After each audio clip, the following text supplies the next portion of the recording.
Government of Ireland. Live from Waterford and Dungarvan, this is Waterford at 1 News. Good afternoon, I'm Emer McKeown. Today's top stories. The Health Minister says any wearing of face masks will be advisory and not mandatory. There's one confirmed case of COVID-19 in University Hospital Waterford. The new Dáil Committee on COVID-19 is meeting for the first time this afternoon.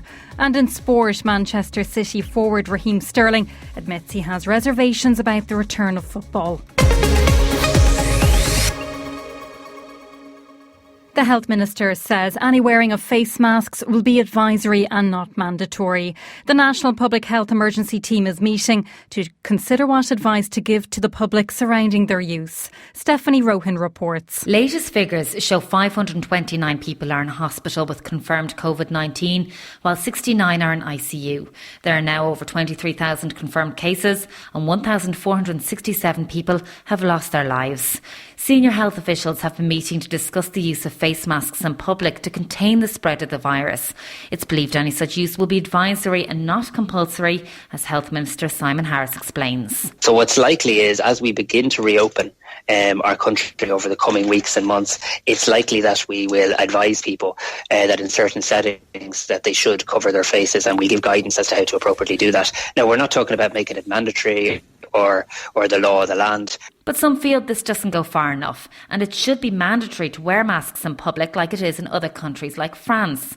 Professor Jerry Clean is from UCC. But the primary function is actually to protect others. It's to stop you from contaminating the air and the surfaces around you, primarily. So it's something you do for other people. The Health Minister says we'll know more about what's happening with face masks later. Meanwhile, Simon Harris also says he's very hopeful the phased reopening of the country will begin next week, as planned. There is one confirmed case of COVID-19 in University Hospital Waterford.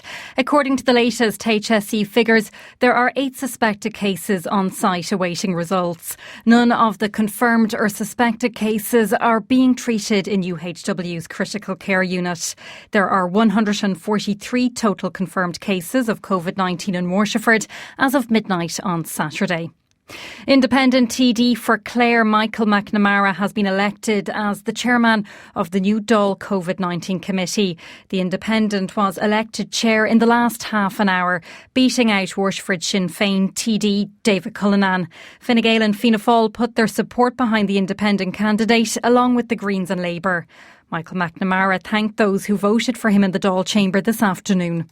Thank all of my colleagues for the honour that you've bestowed on me. I think we're all very aware of the importance of the work that this committee will carry out. I hope that we can do so in as collegiate a manner as possible, and that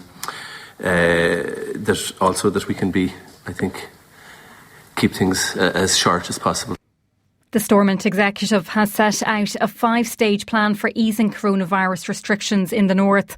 The first phase allows groups of up to 6 people to meet outside, as well as drive-through church services. Stephen Murphy has the details. This roadmap follows the Republic's approach of setting out a 5-stage plan for lifting lockdown. There are clear differences though. Here, stage 1 allows groups of up to 4 people to meet outside. It'll be up to 6 in the north.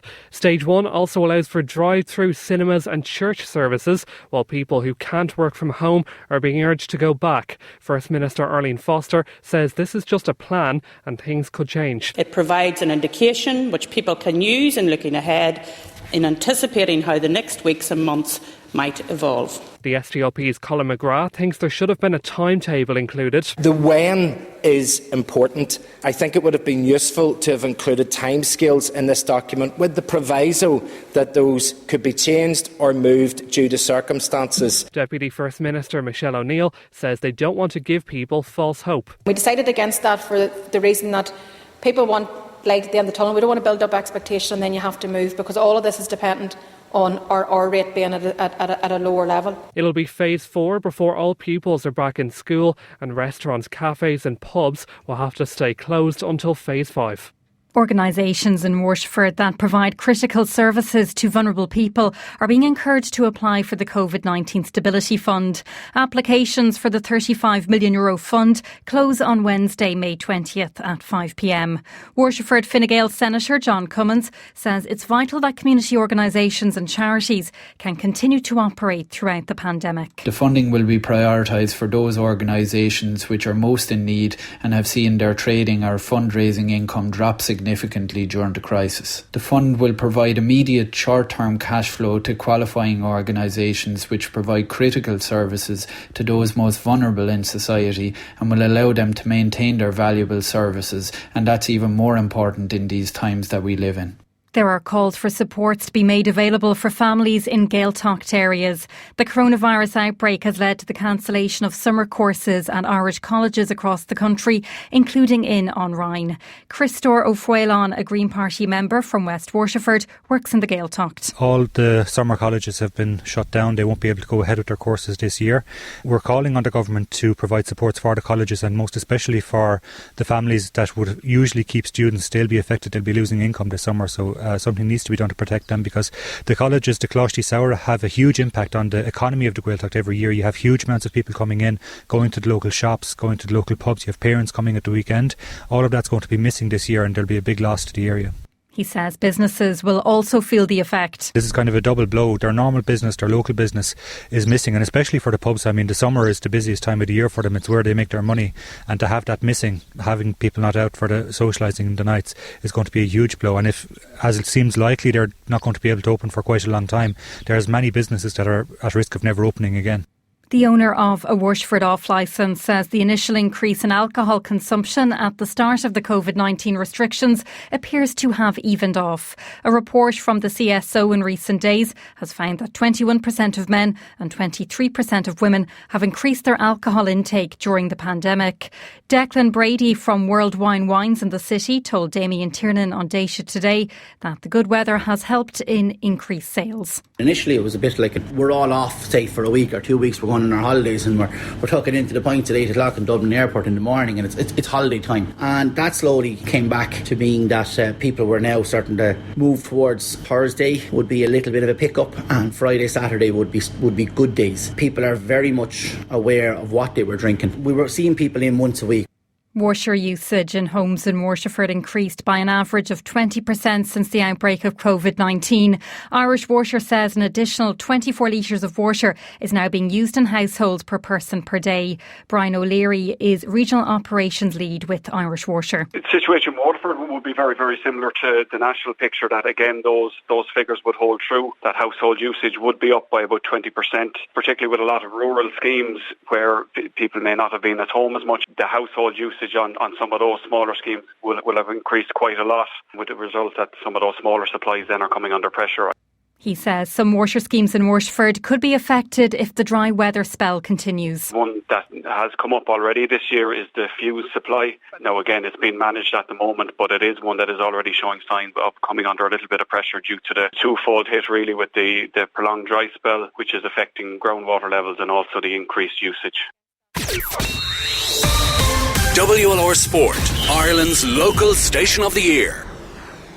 First to soccer, Manchester City forward Raheem Sterling admits he has reservations about the return of football. The Premier League will hold talks with players and managers this week about how and when games could restart. Sterling, who's revealed a member of his family has died due to COVID-19, thinks the sport should only be played when it's safe to do so. The moment we do go back, it just needs to make sure it's at a moment where it's not just for footballing reasons, it's safe. I don't know how that's going to work, but I feel like once that side of the people's safety and the players' safety is secured and their well-being is being looked after, I think that's the right time to go back in. Next to Rugby, Ulster have strengthened their squad for next season with 2 new signings. Ex-Leinster out-half Ian Madigan is joining the Northern Province, along with former All Black Albie Mathewson, who returns to Ireland after a previous spell with Munster. Both have signed 1-year deals, while 2 current members of the squad have committed themselves for 2 more years. Ireland internationals Jordy Murphy and Will Addison have signed new contracts and will be part of an extended squad of 41 announced for next season. Horse racing in the UK could be back by June 1st. The British Horse Racing Authority is making plans for a return after the UK government released guidelines laying out the steps for easing COVID-19 lockdown restrictions. The BHA had hoped to restart the season by staging races without fans this month until the guidelines were revealed. Last week, racing in Germany recommenced and also in France on Monday. Finally, to motorsport, Sebastian Vettel is leaving Ferrari at the end of the season. Team bosses say it's a joint decision, although the two sides have been in talks over a potential new contract. Vettel won 4 world titles in a row at Red Bull, but hasn't managed to repeat the success since joining Ferrari in 2015. WLR asking you to stay at home. Our next bulletin is at 2.